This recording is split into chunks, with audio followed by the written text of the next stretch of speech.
आतुरतेने वाट पाहतोय ते शिवनाट्य आणि ज्याच्यासाठी मला असं वाटतं गेले 6-7 आठवडे प्रॅक्टिस सेशन चालू होते. असं शिवनाट्य लवकरच तुमच्या समोर सादर होणार आहे.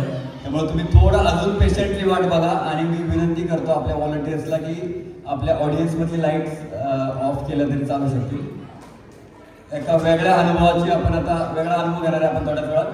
आता हे शिवनाट्य मागं बॅकग्राऊंडला प्रिपेअर होत आहेत लोक, टू बी ऑनेस्ट.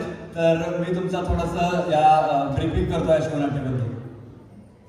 मुळात आपण शिवनाट्य का करतो किंवा कुठलंही नाटक आपण सादर का करतो त्याच्या मागं फक्त मनोरंजन एवढं एकच त्याचं कारण नसतं. तर नाटक किंवा नाट्य या कलेच्या माध्यमातून आपण एक मेसेज पास करत असतो आणि मला असं वाटतं ह्या सगळ्यात चांगल्या पद्धतीने रिसीव्ह होणारा मेसेज आहे कलेच्या माध्यमातून, जिथं लोक मनोरंजन घेतात करतात परंतु त्याच व्यतिरिक्त घरी जाताना एक मेसेज घेऊन जातात आणि म्हणून आपण शिवनाट्य कार्यक्रमाच्या शेवटी ठेवतो आणि त्यातून एक मेसेज द्यायचा प्रयत्न करतो.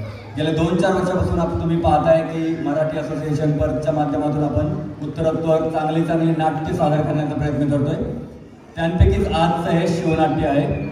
हे शिवनाट्य अशा एका प्रसंगावर आहे जी प्रस्तावना त्याचा उल्लेख येईलच, परंतु घरी गेल्यानंतर तुम्ही त्यातनं काय मेसेज आपल्या मुलांना द्यायचा हे मात्र केअरफुली हँडल केलं पाहिजे. जसं की या शिवनाट्यामध्ये प्रतापगडाचा प्रसंग आपण आज साकारणार आहोत. त्याच्या प्रतापगडाच्या प्रसंगामध्ये त्याची पार्श्वभूमी काय आहे, म्हणजे शिवाजी महाराजांचं ते प्रतापगडाचं युद्ध झालं का, त्याच्या आधी शिवाजी महाराज तळकोकण का घ्यायचा विचार करत होते हे आपल्याला समजून सांगता आलं पाहिजे. आज नाट्याच्या माध्यमातून कदाचित आम्ही सगळे हा प्रयत्न तुमच्यापर्यंत पोहोचवणार आहोत, परंतु त्यातल्या एक पैलू तुम्ही उलगडून आपल्या पाल्यांना सांगितलं पाहिजे अशी आमची अपेक्षा आहे आणि आपण त्या पद्धतीने पुढे गेलो तर शिवविचार आपल्या सर्वांपर्यंत पोहोचतील असं आम्हाला वाटतं.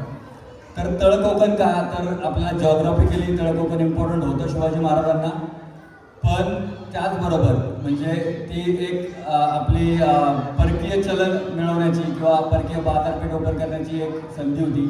त्या माध्यमातून इतर व्यापार चालत होता आणि त्यामुळं कोकण घेणं हे स्वराज्यासाठी गरजेचं होतं. या व्यतिरिक्त काय व्हायचं की मानवी तस्करी पण त्या काळात व्हायची. जसं की आपल्याला माहिती आहे की लोकांना बंदी बनवून गुलाम म्हणून विकलं जायचं. छत्रपती शिवाजी महाराजांच्या स्वराज्यामध्ये अशा प्रकारच्या गुलामगिरीला पूर्णपणे बंदी होती आणि त्यामुळं कोकण प्रांत हा त्यावेळीच्या आदिलशाहीमध्ये असल्यामुळं शिवाजी महाराजांना तो प्रांत काबीज करायचा होता. अशी अनेक कारणं होती कोकण घेण्यासाठी, त्यांपैकी हे एक कारण होतं. पुढे जाऊन या प्रसंगामध्ये काय बघायला मिळेल आपल्याला की औरंगजेब आपल्या आदिलशहाचा एक सरदार असतो, तर त्या अफजल खान, त्या अफजल खानाला ह्या स्वारीवर पाठवलेलं असतं आणि अफजल खान कसा आहे, तो किती क्रूर आहे, त्यांनी काय काय केलं हे आपल्याला आजच्या नाटकात थोड्या सारांश त्याचा बघायला मिळेल. त्यानंतर आपल्याला हेही पाहायला मिळेल छत्रपती शिवाजी महाराजांनी त्यांचे कसे बारकावे जाणून घेतले, युद्धाची कशी तयारी केली आणि प्रत्येक बारकाव्यावर कसं काम केलं, आपल्या लोकांना किती त्यांनी धैर्य दिलं आणि आपल्या लोकांची निष्ठा कशी तपासली, हे सगळं आजच्या शिवनाट्यामध्ये आपण उलगडायचा प्रयत्न करणार आहे पुढच्या अर्ध्या तासामध्ये. तर मी प्रयत्न करतो, आम्ही सगळे प्रयत्न करतो तुमच्यापर्यंत हा अतिशय चांगल्या पद्धतीने ही टीम ते शिवनाट्य सादर करेल, परंतु त्यासाठी आम्हाला तुमच्याही मदतीची अपेक्षा आहे. मदत काय की हा शिवनाट्य आपण सगळ्यांनी अतिशय पिन ड्रॉप सायलेन्सनी बघितलं पाहिजे. मला अजूनही काही किड्स पुढं प्ले करताना दिसत आहेत.